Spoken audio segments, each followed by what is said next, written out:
Hello and welcome to a discussion of cybersecurity with CS50's David J Malan, keeping your laptop and phone secure.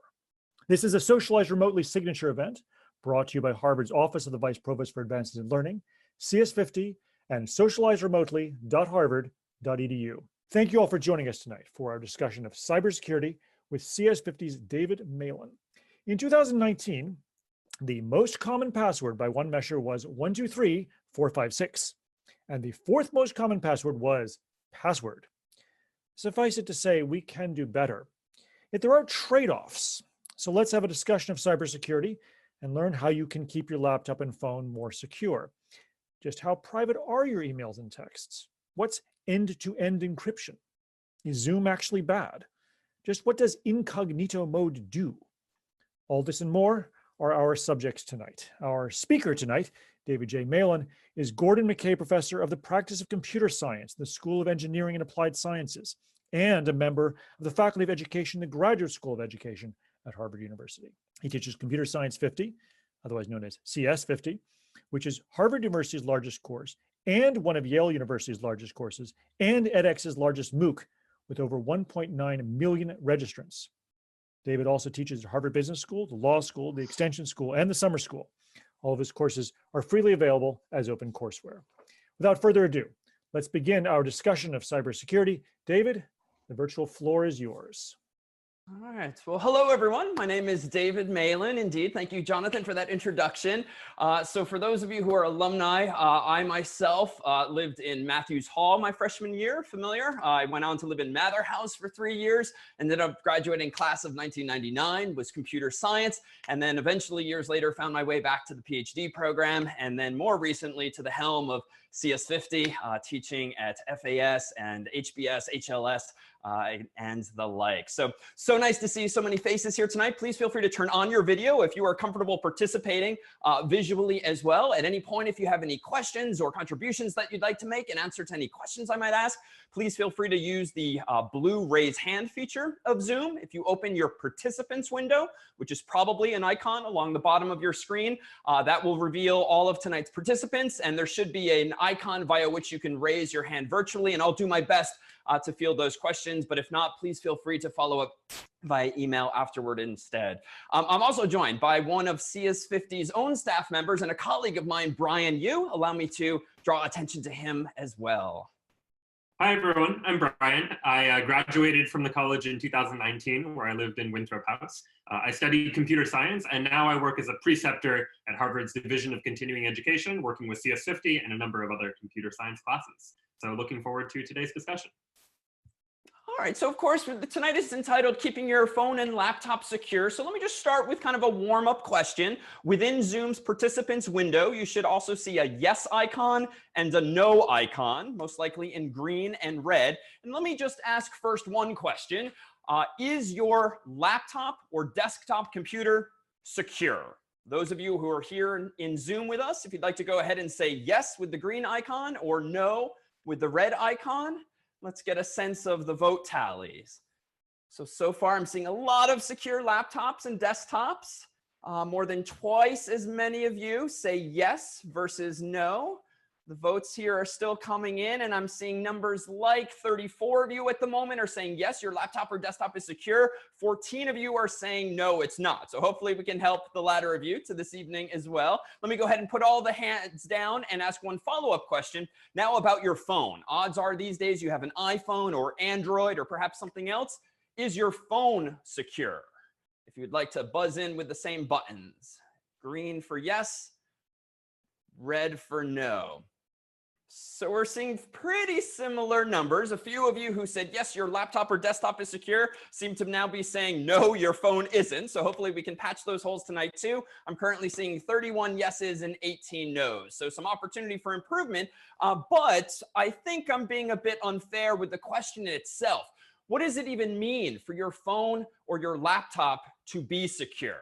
Might anyone with their microphone on be comfortable raising your blue virtual hand for Brian and I to call on to see if we can get an initial response to this? What does it even mean for your phone or your laptop to be secure? Taylor, you want to go ahead and unmute yourself and respond? I think protected against something malicious. Okay, I like that. Protected against something malicious. Let's take another one. Yvarl, if I'm pronouncing your name right, do you want to chime in too? Yes, sir. It's Ivaral. Thank you. Hi, Brian. I'm a Brian student. I was actually. Yes. I think secure mean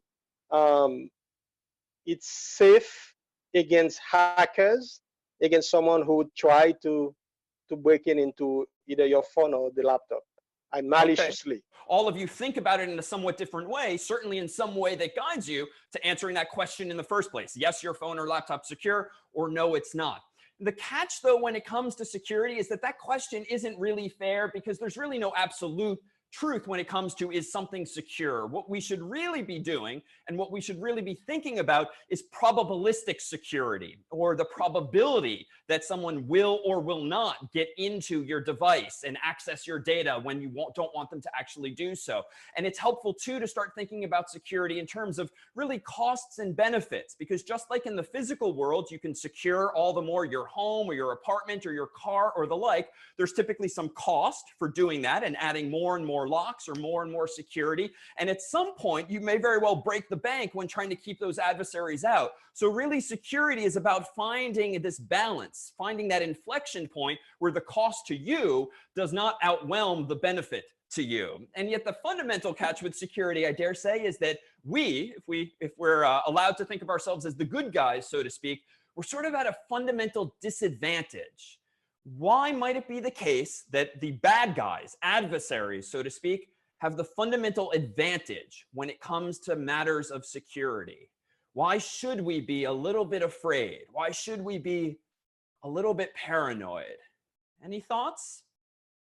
Douglas, over to you. Well, it's kind of a weakest link thing, right? If there's a single hole, they can come in. We have to plug all of the holes. Very well said. Let's take another formulation of it. Eli, over to you. Well, sure. I was just going to say we don't necessarily know what kind of attack vectors they're going to be using, and they may be familiar with all the security measures that we're trying to use. Absolutely, as well. And let's take one more thought here. How about Wendy? Over to you. I think that we use our phones and our computers to do work, and I think that those people that are trying to get to us, all they do is do that. Indeed, the bad guys seem to have way more free time than we do. And I especially like Douglas's mental model for it too, because just as in the physical world, where you might have the best, most expensive, the strongest lock on your front door of your home, if you leave the window unlocked, that's going to be the lower bar for the adversary to get over and into. And so it doesn't matter how secure your front door is if the window or the back door or the side door are any less secure. And so whereas we, the good guys, so to speak, kind of have to be perfect when it comes to security, on top of, as Wendy says, doing our own real world, real work, we also have to be perfect because the adversaries, as Douglas notes, just has to find one mistake. If we so much as make one mistake, that's going to be the window that they potentially get through. So it really is this cat and mouse game, or really a leaky hose, if you want yet another metaphor, whereby every time we plug one hole or leak in the hose, another one might very well spring up. And so the goal really is to raise all of these security thresholds, ideally in parallel, so that no one point of entry is any less secure than another. Now, of course, in the digital world, we have not locks and bars on the windows per se, but we have other mechanisms with which all of us are surely familiar, like passwords, for instance. So a password, suffice it to say, is a good thing because it probably keeps the bad guy out. Only you, hopefully, know your password to your email account, to your Mac, to your PC, to your phone. And so a password would seem to keep out the adversaries. But do passwords make your laptops and phones secure? Any verbal response to this via a show of a blue hand? Does a password make your phone or laptop secure? Anna, what do you think? It depends as to how cryptic you design your password and how common it is. And if you don't write it down on a piece of paper. Absolutely. So it's one thing to have a password. You're probably shooting yourself in the foot if you're one of those folks who has it on their monitor on a sticky note, for instance, or even if you're not that blatant about what it is, if it's just relatively easy to guess. And unfortunately, this is all too often the case. And as Jonathan noted with one spoiler, It's certainly well known by researchers that a lot of us are really bad at choosing passwords. So case in point, as of 2019, just a few months ago at year's end, did security researchers take a look at essentially databases worth of stolen passwords from the internet over the past year or so. And they made a top 10 list of the most common passwords that they found. And it's a little unsettling. A lot of us are using passwords, but we're using passwords like 123456, which as of last year, which was the most common password for people to use. 2 was 123456789, so a little longer, a little harder to guess, but frankly doesn't seem all that much harder fundamentally. The third one was QWERTY, which might look like an unfamiliar word, but if you're on a US keyboard and you look down right now on your laptop or desktop and look at the top left corner, you should see QWERTY. So not so clever indeed. Fourth was literally password. Fifth was 1234567. Interesting that it came in between positions 1 and 2 there. 6 was 123456778. You're seeing a pattern perhaps now. 7 was 12345.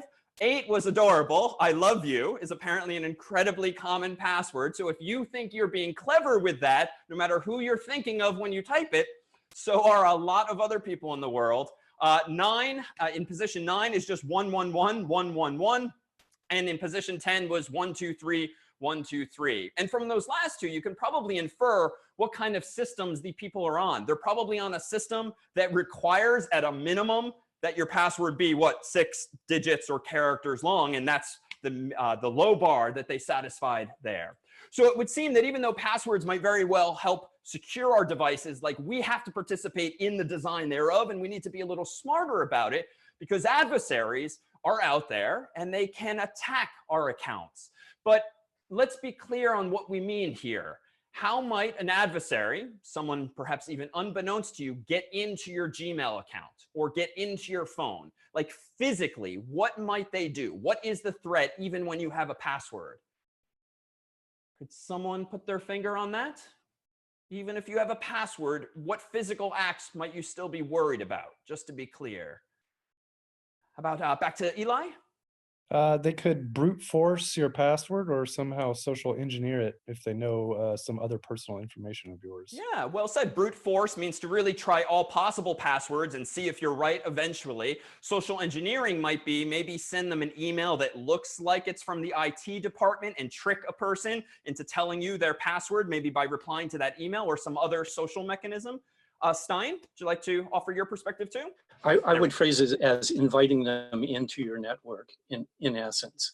You've allowed them into a space that you thought was secure, and they can access you and find out information maliciously that you don't realize you're giving up. Absolutely. Well said as well. And how about Christo? What's your thought here?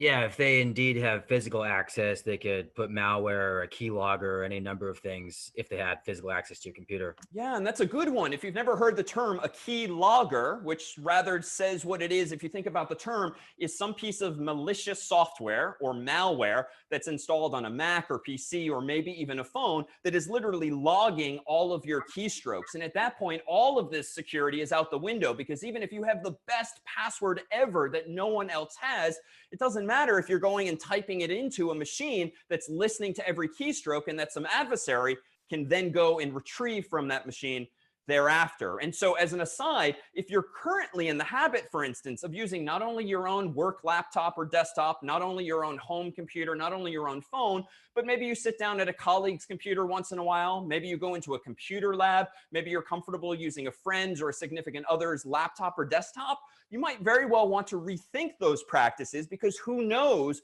what's on those machines. It might not be your friend or significant other who's the adversary, hopefully, but who knows indeed what's on their machine. So keeping that in mind too can at least narrow the scope of the threats there too. But it was Eli noted too this term of art earlier, a brute force attack. And this indeed refers to the ability of some adversary, often someone who knows a bit about programming, to just guess your password, really by trial and error, but a little more methodical than that. Rather than just try random passwords, what a skilled hacker, so to speak, might do, or frankly, anyone who's taken like an introductory programming class might do, is literally just try all possible passwords. So for instance, on your iPhone, if you're required to have like a 4-digit code, or on your Android device, a 4-digit code, 4 numbers, obviously an adversary, if they had physical access to your phone, could try 0000, which wouldn't of course be a good one. So maybe you're more clever than that, and 0001 or 0002 or ... all the way up to 9,999. Now it might be a little tedious in the physical world to type all of those guesses in, but eventually that adversary will figure out your passcode if it's only 4 digits long. And this isn't that hard to do. Let me go ahead and change my window a little bit to another program that's going to allow me to write some code. And even if you've never seen code before or written code before, that's quite okay. I'm going to go ahead and write a program called crack. Crack is a term of art which means to figure out someone's password. I'm going to use a language called Python, and it's fine if you've not seen this, but it's relatively straightforward to write code that tries all possible passcodes for an iPhone or an Android device. I'm going to go ahead and type some code at the top here that imports all of the digits that exist that humans use, so 0 through 10, essentially. I'm also going to ask the computer to give me access to a function called product. That's just going to allow me to combine these values. And lastly, I'm going to do this. I'm going to say, for a passcode in the product of all possible digits, repeating them 4 times, go ahead and print out essentially that passcode. So I did this quite quickly, to be fair, but essentially what I've just done is write some code that's going to start at 0000, and it's going to count all the way up to 9999 to demonstrate with what 4 lines of code can do for an adversary. I'm going to go ahead, and so long as I've made no mistakes, I'm going to go ahead and run Python, the language I've just written this in. And I've indeed made a mistake. Let me go ahead and fix that real quick. And now, as though that never happened, let me go ahead and run this program. Done. So if I am the hacker you're worried about, or the adversary you're worried about, you should be, because it took me, what, 30 seconds to write the code, less than 1 second to run the code, and boom, I'm potentially into your device. Now, you might think this is a little silly because it's quite disconnected from the physical phone, but there are ways an adversary could automate this process. In fact, Brian, would you mind going ahead and sharing a little video of one such adversary? You should see on the shared screen. Here is a more robotic approach to literally what I just did, where someone wrote code that controls a little robotic arm that has a sort of virtual finger that's pressing down on that Android device in whatever location seems appropriate based on the digits the code wants them to input. Now, of course, using a 4-digit code is surely not the best idea. So let me go ahead and reshare my screen here and go ahead and change this program just a little bit. Let me go ahead and write a slightly different version this time. I'll call this crack 2 for my second version. And this time, let me be smarter. Much like you, I'm going to try guessing, picking a password that happens to be an English word. Odds are, for one or more of your own accounts, you have some account that uses an English word that's a little easy to remember. There's a lot of words in the English language. There's at least like, what, 140,000 that I can think of, that I know of. And in fact, I brought with me a big file containing all of the English words available to me. And I'm going to go ahead and do this. I'm now going to write code that says for each word in a file called dictionary.txt, which is the file that I brought with me this evening. I'm going to go ahead and read that file. I'm going to go ahead and split it into separate lines because there's 1 word per line. And now I'm just going to go ahead for us and print each word. So if I were an adversary now trying to guess someone's password that happens to be an English word, let me go ahead and try all possible words among my 140,000 English word dictionary. Done. So now I've just not counted from 0000 to 9999. I literally scrolled through 140,000 separate words, and that's literally as quickly as a computer can do. Now, suffice it to say, you don't need to use a robot. You could actually write code, connect it to someone's iPhone or Android phone via a cable, and then have the software sort of automatically input that for us. So let me ask a question now. What would be better than using a 4-digit code or even an English word for a password? What might be smarter than this? Any raises of blue hands? What might be smarter? Taylor, what would you say? If you could include letters or other characters as well, and length of the password. Very well said. So letters, changing the length, certainly. Jim, do you have another perspective? Also restricting it that it can't use an English word. Okay, so good. So if clearly it's this easy to pick English words, let's just avoid English words in our passwords. I like that. Gil, over to you. What I was going to say was you could also increase the password length, make it alphanumeric, special characters. You could also implement a password lockout, where after so many attempts, you could freeze their account so that they won't be able to log in unless they try some other means of authenticating who they are. I like that. So not only make the password harder itself, but also have a second gauntlet in place so that if the password is somehow, if an adversary does start guessing, you can at least slow them down somehow. So let me try the first of the ideas here that was offered up and just write something that actually uses letters minimally, right? Instead of restricting myself to English words or 0 through 9, let me go ahead and use some English, or some Roman letters here. So let me go ahead and do this. This time, let me give myself access to what I'm going to call ASCII lowercase, which is a fancy way of saying, go ahead and give me access to A through Z in all lowercase. Then I'm going to go ahead and from that same code earlier, I'm going to go ahead and import what's called product, which just allows me to combine all of these characters. And this time around, I'm going to go ahead and do for passcode in the product of all of those lowercase letters. And I'll start simple. I'll keep it short. Let me go ahead and repeat it just 4 times. And then let me go ahead and print this again. So again, some of this code might look a little cryptic, but all I'm doing here is now generating 4-letter passcodes or passwords. So let me go ahead and run this code. This is my 3rd version here in crack3.py. And you'll see that still kind of fast, but it did take a second or 2 longer. Let me actually harden this a little bit based on feedback. What if I change the 4 to a 6? So now it's a 6-letter phrase using lowercase letters. What do we have here? Well, let me go ahead and rerun the program now. And you'll see, even if your video is a little slow, it's not nearly done yet. In fact, as these words, not even words, as these strings of characters scroll by on your screen, we haven't even gotten to the sequences of letters that even start with B, let alone C or D or E or F. We're only halfway, it would seem, through the A's. So just by increasing the length of our password or passcode, you really start to create a huge amount of work for the adversary that's going to make it harder for them to get into your account. And let me do one final flourish. If I go in now to this version here, my 4th and final, let me go ahead and give myself even more expressiveness. So let me go ahead and import what we'll call ASCII letters, which means lowercase and uppercase. Let me give myself some digits. And as was just proposed by Gil, let me give myself some punctuation.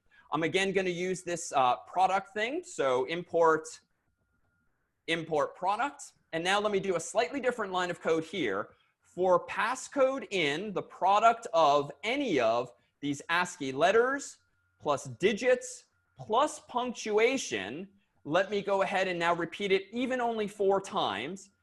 And now let me go ahead and print out each of these things so we can see what it is the adversary might be trying. So now we have 4 character passwords that are going to be much harder, it would seem, to sift through, because this seems to be going much, much more slowly than when it was only letters of the alphabet. And in fact, we're only up through the C's. Let me make it a little longer. Let me go a little crazy here and say something like 8 this time, which isn't even that long. Rerun the code now, and we could be here for quite a while now. As you can see, all of these possible passcodes that start with A can rather go on for quite a bit of time. So let's put some actual numbers to this too, and how you might think about actually improving the security of your system by just choosing better passwords, longer passwords for your own devices. Well, and if we had, for instance, a 4-digit passcode, just how hard is it for an adversary to hack into your iPhone or Android device? Well, according to the code I wrote, it took what, like a split second. But let's quantify that. If you have a 4-digit passcode, each of those digits is 0 through 9. That means you have 10 possible values for the first number, times 10 for the second, times 10 for the third, times 10 to the fourth, or there's 10,000 possible codes that are only 4 digits. So it means the adversary just has to try 10,000 possibilities, and they will definitely hack into your phone. What if we have a 4-letter passcode? So not digits, but letters. Well, if we just assume lowercase for simplicity now, that's 26 possibilities times 26 times 26 times 26. That's going to give us 456,976 possible passcodes for the adversary to get through. And that's why, indeed, the code took a little longer to run the longer we actually made the input. But now let's get a little bold and say 4 characters that are alphanumeric. So let's allow ourselves numbers or letters, as countless websites have probably been advising you to do now for years. Well, why are they doing that, and what's the upside? Well, if you have 26 lowercase letters and 26 uppercase letters and 10 digits, that's 62 possibilities times 62 times 62 times 62. Now we're up to 14 million possible passcodes for the adversary to go through, or the robot to get through, or the code to get through. And if we ramp it up ever so slightly more to 8 characters, which isn't even that long these days, well, that of course is going to be 62 times 62 times 62 62 62 62 62 62, which is going to give us 218 trillion possible passcodes for the adversary to sift through. So what have we really done?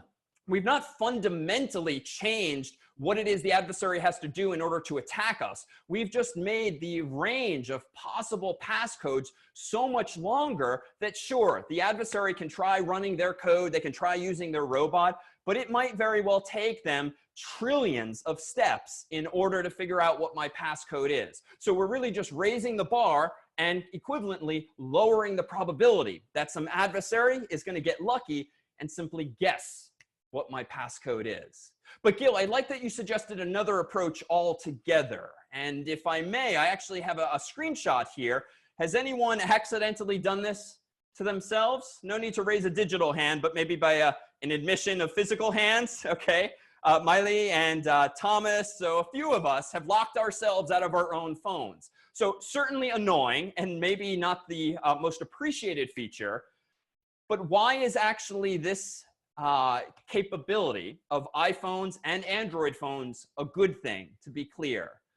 Gil indeed alluded to this, but why might it be a good thing that your phone might sometimes lock you out? Let me hang in there for a couple of more thoughts. Why might this be a good thing that your phone locks you out? Taylor, what do you think? It would either slow down the trial of however many passcodes, or perhaps if it's a software program, maybe it would time out or something, depending on how it's working, which would be something to potentially protect you. Nice. I like that. Well said. Julian, what do you think? I think it protects us from the technology getting faster and faster. So eventually that number you showed us, maybe they can do it in a second.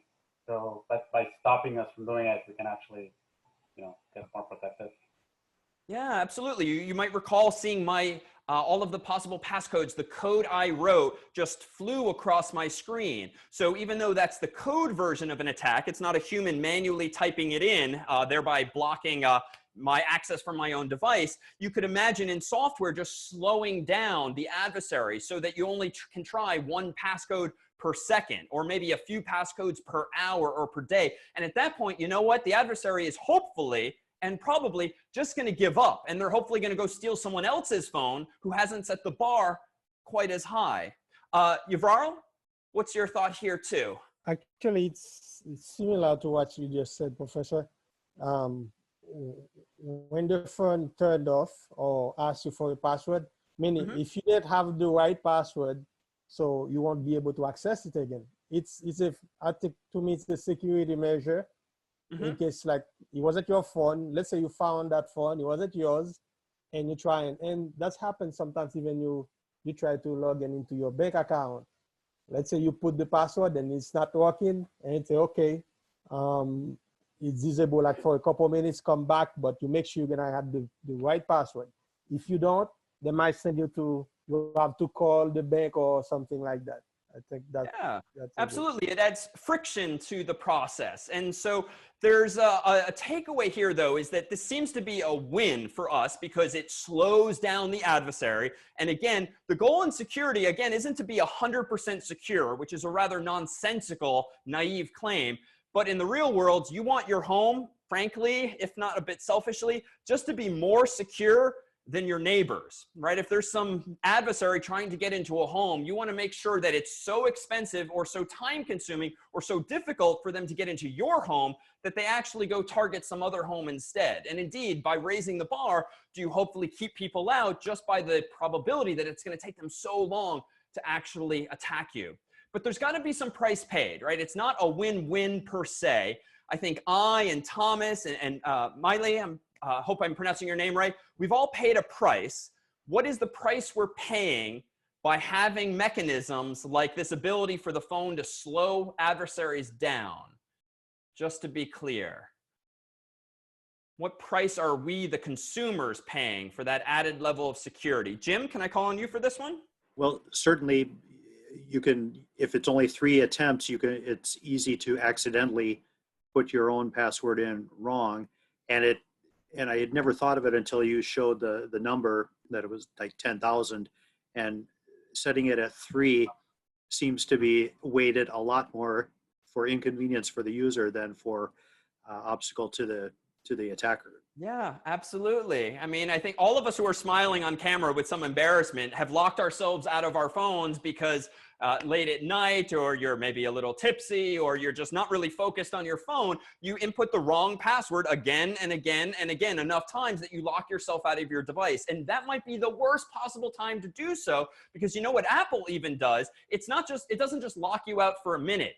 After a minute passes and your phone unlocks, if you screw up again and mistype your password multiple times, the next time is like 5 minutes. After that, it's maybe like 10 minutes. After that, it's like an hour. After that, it's like 4 hours, or whatever the algorithm is that they've chosen. It gets worse and worse and worse and more painful.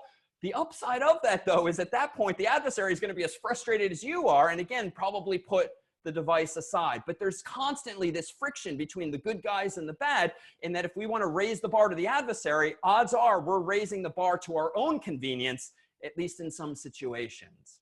All right, well, let's assume that we've got into our devices, whether it's a phone or a laptop or desktop computer. Most of us probably know these days that when using a computer and using something like the web, you probably have the instincts to keep in mind things like, actually, let me, yeah, you probably have the wherewithal these days to keep in mind that maybe your password alone should not secure you. Let me walk that back a little bit and ask how we might better defend ourselves against attacks on our password alone. It's straightforward. If we have a password, once we type it in to gain access to the account, we can slow down the adversary. But what other approach might we take fundamentally? Well, it's this thing with which many of you are probably now familiar in your personal or professional worlds, known as two-factor authentication. And for those less familiar, would someone who is familiar like to volunteer a layman's definition of what two-factor authentication is? Stein, can we go to you? Yeah, so for example, in bank accounts, they're now using a voice, a recognition word as your second factor to allow you into your account. Nice. So it's something in addition to your password, literally a second factor, perhaps your voice. Gil, another take on it? Essentially, it's combining what you know and what you have. So you would have a physical device. So in the case of Harvard Key, we use an app on our phone that generates a random number that we would input into the password field after we put in our actual known password. So it's something that we know, our password, something that we have, which is generated by the physical device or the software on your phone to automatically generate that key. Exactly. And I think that's the right mental model to have. Is two-factor authentication does not mean you just have 2 passwords, 2 of which you have to type in. Rather, it means you have 2 fundamentally different things to input. Generally something you know, which is, again, your password. And then as Gil notes and Stein notes, it's something that you have. Maybe that's a physical device like your phone that has a number on it that you need to type in. Maybe it's one of those key fobs you carry around on your keychain if you've seen those. Maybe it's your voice, which is something that presumably only you have, or some other biometric like your fingerprints or your face or some other measure of you. Something that is fundamentally different from the password, such that it's presumed it's even harder for the adversary to gain access to that second factor, right? Anyone on the internet can try logging into someone's email address so long as they have an internet connection. But it's going to be a lot harder for an adversary to physically come here to Cambridge, steal my phone from me or my little key fob device, and then type in my second factor. Absolutely possible, still a threat, but these second factors tend to narrow the scope of the threat. And so what you're seeing here on the screen, if unfamiliar, is a product called Duo Mobile, which I think Gil was alluding to earlier, that Harvard and a lot of universities and companies use that allow you to ask your users to type in a code that has been sent to them on their phone or text message or even via a phone call. And there's varying degrees of security there, but the fundamental thing is that it's adding a second factor. But there's other things that people can deploy too. For instance, something known as a password manager. So those of you who have passwords that are all 4 digits or maybe 4 letters or just an English word, suffice it to say that's got to stop now, at least for accounts you care about. Anything that has anything remotely private or personal or professional, odds are the lesson there is already learned. But if you start to practice these best practices, having longer, more random passwords with letters and numbers and punctuations, I mean, if you're like me, you're never going to remember all of these passwords. And so that would seem at odds with what we're preaching here. And so a password manager is a piece of software for your phone, your Mac, or PC that stores all of your passwords for websites, apps, and the like. And that password manager itself has one so-called master password that's ideally super long, has a lot of complexity to it, but it's just one long, difficult password for you to remember, not one per website or one per application. And so a password manager, and here's a couple that you might want to check out afterward, lastpass.com. Those of you affiliated with Harvard have access to this via a site license at Harvard. 1password.com is another, and there's others as well. And you can use these to store all of your passwords, thereby allowing you to use longer, harder to guess passwords and not have to remember them yourselves. But let me ask that same question as before. Sounds like a win, but it's not necessarily all good. What price might I pay by using one of these products? Krista? You're, I guess, maybe inadvertently creating a single point of failure if someone gets access to that password database. Yeah, I mean, I've kind of made the situation worse. Now I've put all of my eggs in one basket, so to speak. So if my laptop is stolen, my phone is stolen, and I have my password manager on there, and God forbid the adversary guesses or figures out my master password, that's all of the keys to the kingdom. All right, that's every account I have instead of just one. So there too, it's a trade-off perhaps. Let me call on Brian. You had a question by proxy. The question was actually, you sort of answered it then, but someone was asking for suggestions about what is a safe way to remember your passwords as your passwords start to get longer and more. I should have called, that would have been the perfect segue, but indeed password manager is the typical answer there. But there too, you want to be careful to mitigate the risk. So without going too down the rabbit hole, in addition to this one master password, you know, if you really have sensitive information in this password manager, what some people might do is maybe actually print out that master password, but don't keep it taped to your monitor on a Post-it note. Maybe literally put it in a safe deposit box or a safe more generally, or somewhere separate from the device, so that if God forbid you forget what your master password is, you at least have some recourse. There, of course, you're exposing yourself to new risks if someone steals the piece of paper. So again, security is all about these trade-offs and this balancing act. Miley? My question is, why not just have one, instead of having the password thing, just have one long, really complicated, singular password you use everywhere and never write it down? Really good question. And that is a good solution if you only have one website or app that you want to use.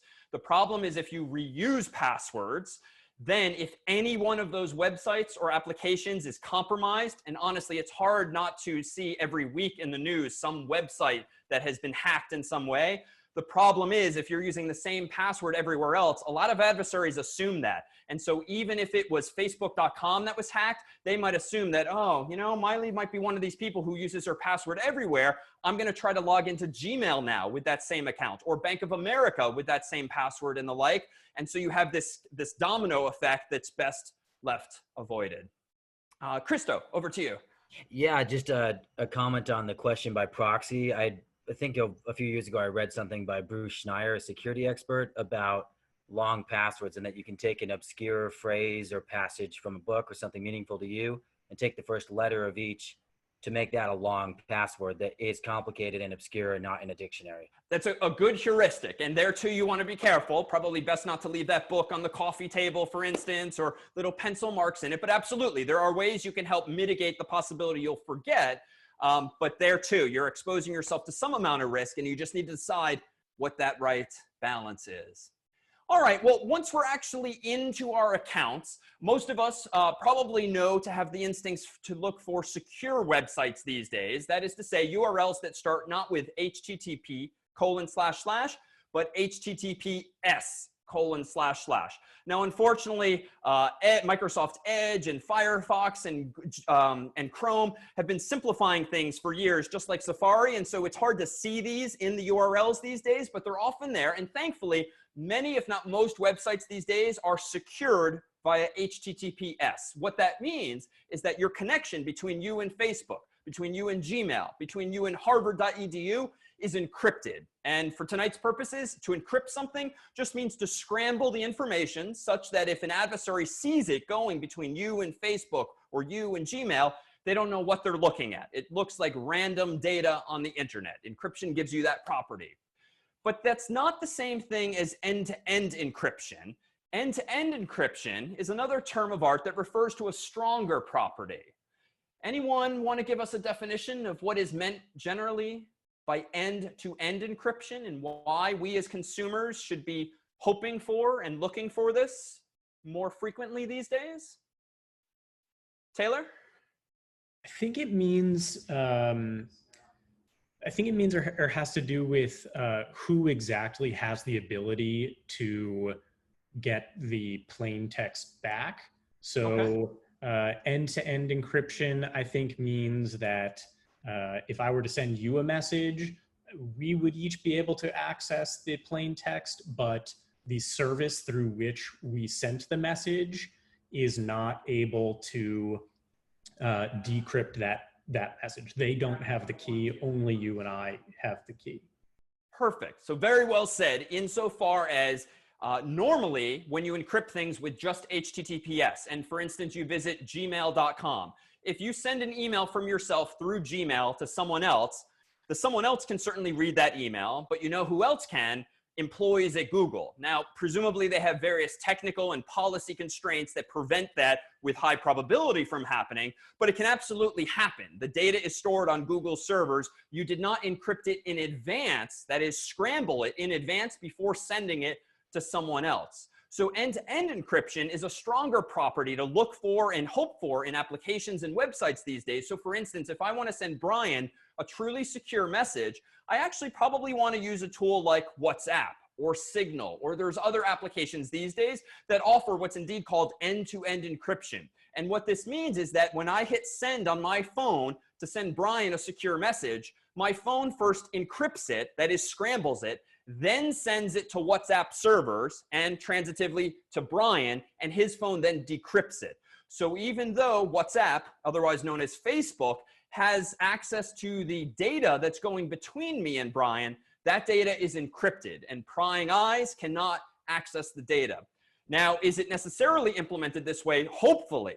A lot of the clamor in the US and in other countries for backdoors into encryption protocols boil down to that. What's a feature for me and Brian might be a threat to a government or to politicians or to companies insofar as they don't even know what data is being sent through their service. And so we should generally beware poking any holes in these schemes, because even if the good guys, and that's perhaps a bit generous in that story, even if the good guys are only supposed to have access, surely at some point, so are the bad guys or the adversaries going to have access to those same loopholes as well.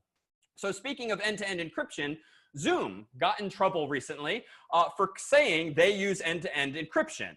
They do not. And this was in some piece of marketing literature. Who knows how it actually slipped in there. But the technical community jumped on them, rightly so, because they were claiming to have end-to-end encryption. What would that mean? That would mean that you and I and Brian and everyone else in this Zoom window can see and hear everything that's going on. But Zoom and Zoom employees could not if they supported end-to-end encryption. but they do not, which means there could be some prying eyes or a listening ear at Zoom's company actually listening in on the same conversation or storing the same video. So end-to-end encryption would mean that all of us have some kind of scrambling going on between me and you and Brian and everyone else. Now, there's going to be a price paid for that, and there's a reason companies like Google, Zoom, don't do that maybe by default, and that's because just scrambling this information, and my gosh, there's like 90 of us in the room. That's a lot of information to be scrambling in real time. It's expensive, and we don't all have super fast internet connections, and it might slow it down, and it might make this video conference a lot worse of an experience. A lot of buffering, a lot of pixelation or splotchiness, and there too is the trade-off. Do you want a good user experience, a great phone call, or do you want that call to be super, super secure? So inappropriate of them, absolutely, to claim they have one thing when they don't. And they actually just acquired a third-party company that specializes in end-to-end encryption, but that's the property that people were calling them out on. But they've done other things as well, right? You've probably nowadays heard the term Zoom bombing, and you've heard claims that Zoom is insecure. Well, let me ask a question here. Via the participants window, recall the green yes and the red no. Would folks mind chiming in to say, is Zoom secure or not secure? Yes, secure, or no, not secure? So the scales have tipped this time. I'm seeing a lot more red in the window than green. At the moment, we've got like 9 green and 27 red. So many more of you think that Zoom isn't secure than think it is secure. So let's tease that apart. What does that mean? Just as we began this evening talking about what it means for our phone or our laptop to be secure, what does it mean for Zoom to be secure? Well, for instance, many of you have probably seen URLs like this here. They're relatively short. Baked into them is a 10-digit code like 555-111-2222. And clicking that URL or typing in that 10-digit value allows a human to join a Zoom conference. With very little friction, they're into the conference and able to start chatting. But URLs of that format are arguably insecure. But why? Could someone volunteer an explanation of why Zoom URLs are arguably insecure? Many of you think they are, but why? Jim, over to you. They would be insecure in the sense that anybody who has that URL can join the meeting, even if they're not welcome in the meeting. Absolutely. We've already seen via the very short code that I wrote in that language Python earlier, it's not that hard to try guessing 10-digit values or 4-digit values. You just write a few lines of code and try all possible ones. What is Zoom bombing all about? Well, in the simplest case, it's literally just some person with too much free time typing in random meeting numbers, hitting enter, and seeing if they get into a conference. But of course, if they have taken some class on programming or taught themselves how to write a bit of code, it's not that hard to simulate that otherwise manual process and just try all possible 10-digit values until, boom, you found an unsuspecting audience. So what's the solution here? Well, passwords exist. And even before Zoom started getting flack for this, they did support passwords. And you can actually have slightly longer URLs that have meeting IDs and passwords such that you can either click the link or you can manually type in that password in addition to the meeting ID. So let me ask a more nuanced question. Is this approach more secure? Is it more secure to have a password on your Zoom meeting? Any thoughts here? Stein, what do you think? Yes, it's slightly more secure, but again, they could easily come up with that additional 4 or 6-digit password. So one workaround has been the host in allowing people to enter the meeting. In other words, controlling entry even when they have the correct URL and password. Indeed. So it does make things more secure in that now you need more information, just like any account with a password. But honestly, if someone just shares this URL, pastes it into a chat room, forwards an email, the cat is out of the bag. And anyone with the ability to click that link is going to get into the meeting. Now, suppose we don't distribute a link. Suppose we just tell people the meeting code is this and the password is that. Now you might have to manually type it in. But again, someone with a modicum of programming savvy can write code that not only tries all possible meeting IDs, but tries all possible passwords until they can finally get into the meeting. So has Zoom fundamentally secured these things? No, but they've raised the bar. And there are other mechanisms they provide. For instance, you can configure meetings to require that they be logged into a company or a university account. That further raises the bar to entry. But there must be a trade-off. right? Otherwise, people would have been using these features all along, and Zoom would have made them the defaults all along. So what's the trade-off when you start adding passwords or requiring authentication or having a waiting room, as you all experienced tonight? What price are we paying for this additional security? Eli? You're adding a layer of complexity that impedes ease of use for the average user, I suppose. Yeah, absolutely. I mean, one of the business propositions for something like Zoom is it's just easy. Click and it works. Type in a super short number and boom, you're focusing on your work and not on your security, as was noted as a trade-off earlier as well. I mean, many of you have probably experienced like, oh damn, what's the password? And you have to go sifting through your email or check your calendar, find the password to manually type in. It adds friction. And heck, if there's too much friction, I'm going to go use Google Meets, or I'm going to go use Facebook, or I'm going to go use some other tool for video conferencing. And so again, it's this constant trade-off. So what has Harvard done? What have a lot of companies done? They've recently just started turning these things on by default. Zoom didn't set them by default for people. They've started to do that as well. And now in fairness, and without going down this rabbit hole, Zoom absolutely has made some real security mistakes in software. They've exposed people's computers to malware, unintentionally, presumably. So they have absolutely done some wrong. But a lot of the flack they've gotten in recent weeks and months for Zoom bombing, in some sense, is arguably user error. Like, don't allow no passwordless meetings. Require that your users log in. But again, the price you're going to pay is some form of the user experience. So what are some other defenses we might keep in mind moving forward? You're into your computer. You've got hopefully a secure connection to whatever application you're using. What other features should we all be mindful of in the world of security, just so we can practice some better practices? Well, many of you probably already know about Incognito Mode, otherwise known as private mode. This is a browser feature that allows you to browse incognito or privately.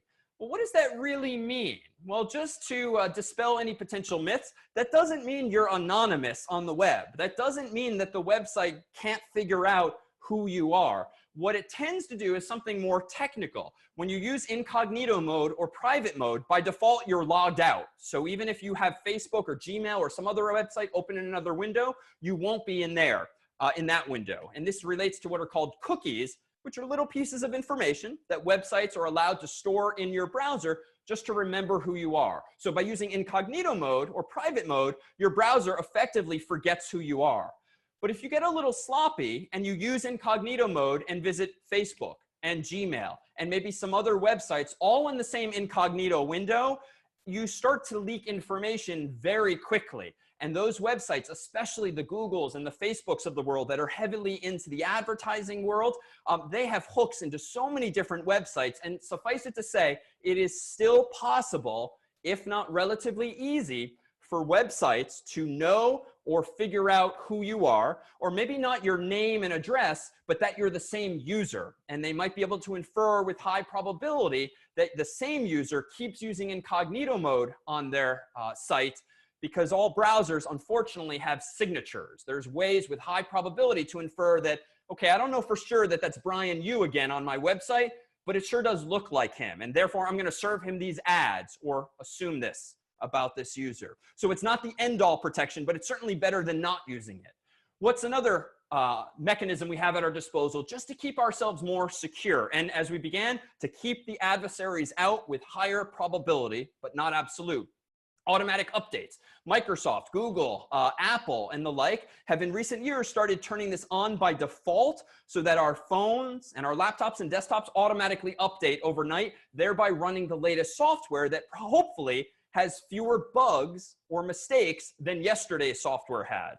But of course, there's a trade-off here too. What if Apple or Google or Microsoft screw up and the update they push forcibly to your phone or your laptop itself is flawed? In the worst case, your Mac, your PC, your phone might stop working overnight because they have presumed to do something for you. So there too, you might want to automatically update your devices, but not instantly. You probably want to wait until your friend or your neighbor updates their device, make sure it's all okay, then update yours. Of course, then you are the dummy because now you are potentially vulnerable to being attacked if there were some flaws in that older version longer than your neighbor. So there too, it really needs to be an educated decision and not necessarily something we just blindly opt into. Well, what else? And what else lastly? So full disk encryption. So encryption, again, is just this technique of scrambling the information, maybe between points A and B, or more simply, on your actual device. If you have an Apple device, an iPhone, or a Mac, there's something known as File Vault on the latter. This is a feature built into the operating system, and Windows 10 has something similar on PCs that allow you to constantly encrypt all of the information on your laptop or your desktop or your phone. And so long as you're protecting that device with a good password or passcode, so pretty long, hard to guess, not a few letters or digits or an English word, then all of the data on your device should look scrambled to an adversary, even if they steal it physically, even if they open it up and try to get at the data inside, it's just going to look like nonsense to them. It's not going to reveal your actual data. And this is ever so important because if someone does walk off with your phone and someone does walk off with your laptop, they might have all the time in the world to write software that tries to hack into it, to use a robotic arm to try logging into it. And so keeping your device encrypted is hands down a best practice. It is much better than naively just deleting things that you don't want people to see. Long story short, when you drag something to your recycle bin or to your trash can on Mac OS and then even go to empty recycle bin or empty trash can, frankly, nothing really happens. The computer just forgets where your data is. The data is still there. And if an adversary tomorrow steals the device that you thought you deleted files from yesterday, those files very well may be recoverable. So again, if I may, one of the takeaways for tonight should hopefully be that encryption in general is a good thing. And if you want to learn and read up more on these topics, Googling things like full disk encryption or password managers would all be useful takeaways. Of course, there are heavier-handed approaches to learn all this and more. And in fact, if you'd like more information academically, if you go to edx.org/CS50, Brian and I and some of CS50's team teach not only CS50 itself, the undergraduate class, but a number of precursor and follow-on classes through Harvard's Division of Continuing Education. So please feel free to join us there as well. And allow me here to turn things back over to Jonathan. Thank you, David, and thanks to all of you who have joined us today. We'd like to remind you that you can log into future signature events at socializeremotely.harvard.edu. Bye, everyone, and we'll see you securely soon.